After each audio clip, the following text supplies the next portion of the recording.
Kaugnay pong balita mga kabrigada, karamihan sa mga namatay sa malagim na aksidente sa SCTEX nagtamo ng traumatic brain injury.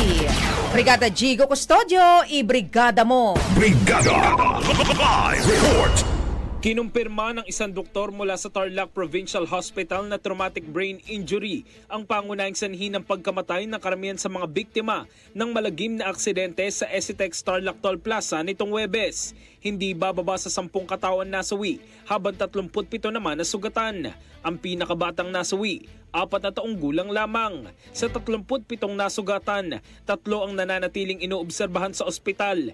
Kabilang na dyan ang 2 taong gulang na batang lalaki na nawala ng mga magulang sa insidente. Ang iba naman ay nagtamo lamang ng mga minor injuries gaya ng gasgas, pasa at kaunting sugat at pinauwi na.